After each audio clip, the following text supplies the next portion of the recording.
নমস্কার বন্ধুরা, তোমাদের সবাইকে স্বাগত জানাই পাঁচমিশালির নতুন এপিসোডে। আজকে আমি লাউ শাক পোস্ত রেসিপি নিয়ে এসেছি।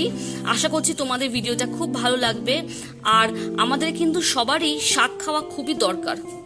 আমরা অনেকেরই হয়তো অপছন্দ করি শাক খেতে, কিন্তু এটা ভোলা উচিত না শাক আমাদের শরীরের জন্য কতটা দরকারি। স্পেশালি যে কোনো গ্রিন ভেজিটেবলসই আমাদের রেগুলার বেসিসে খাওয়া উচিত। তো তাই এটাই বলার ছিল, এই টিপসটা দেওয়ার ছিল যে শাক তোমরা রেগুলার খাওয়া বন্ধ করো না। আর আজকের এই লাউ শাক পোস্ত রেসিপিটাও দেখে নাও কিভাবে বানাতে হয়।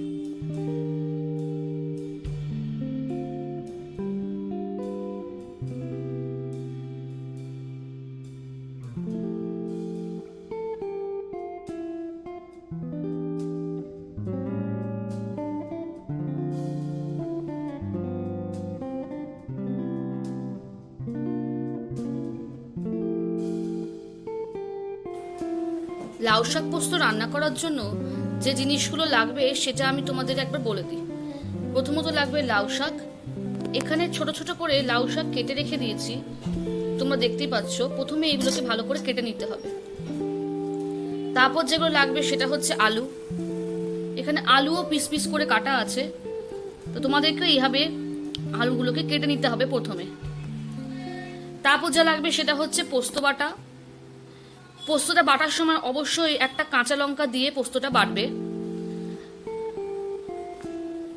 ফোড়ন দিতে লাগবে হচ্ছে শুকনো লঙ্কা আর 5 ফোড়ন। এছাড়া যেগুলো লাগবে সেটা হচ্ছে নুন আর চিনি। আর অবশ্যই পুরো রান্নাটা হবে সর্ষের তেলে। তো এই সামান্য কটা জিনিসের জোগাড় হয়ে গেলেই আমরা লাউ শাক পোস্ত বানানো শুরু করে দিতে পারবো। তো চলো দেখে নাও আমি কিভাবে লাউ শাক পোস্তটা বানাচ্ছি। সবার প্রথমে যেটা করব সেটা হচ্ছে সর্ষের তেলে এই আলুগুলোকে ভালো করে ভেজে নেব। তো চলো দেখিয়ে দিই কিভাবে আমি পুরো কাজটা করছি।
তো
বন্ধুরা, তোমরা দেখতে পাচ্ছ যে আমার লাউ শাক পোস্ত বানানো একদম কমপ্লিট।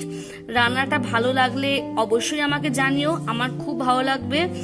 আর তোমরা অবশ্যই বাড়িতে লাউ শাক খেও, আর শুধু লাউ শাক না, যে কোনো রকমের শাক খাও, যে কোনো রকমের গ্রিন ভেজিটেবলস খাও, যেটা আমি ভিডিও প্রথমে বললাম। এতে কিন্তু তোমাদের শরীরের জন্য খুব ভালোই হবে আর তোমাদের হেলথ ভালো থাকবে। তো এটা বলেই ভিডিওটা শেষ করব। তোমরা হ্যাপি আর হেলদি থাকলে আমারও ভালো লাগবে। তো চলো, আজকের জন্য টাটা। কালকে নতুন একটা ভিডিও নিয়ে আমি নিশ্চয়ই আসবো।